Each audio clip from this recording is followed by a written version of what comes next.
replace it with? Why don't you have a replacement plan so we can look at it before you repeal something? Once you repeal it,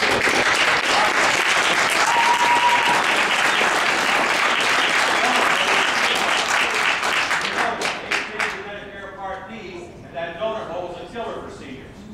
It went from $2,400 to start to $6,800. Seniors can't afford that. There's preventive screening that's in there that took place.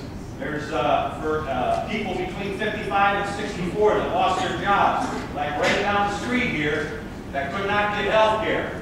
Now you want to replace it, and that's fine, or repeal it, but what are you going to replace it with? And we don't know what's going to happen. What do we tell the seniors out there? That there's already stuff taking place, and it's gone now.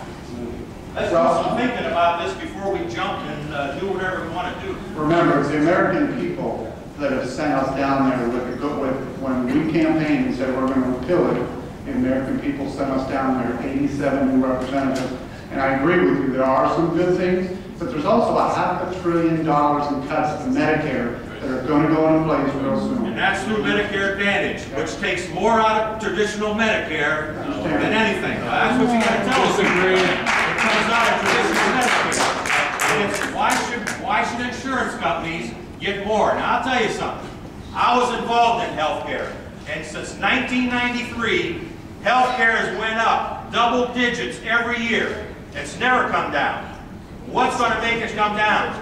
And tell me one job that they've taken away from it, this new healthcare law.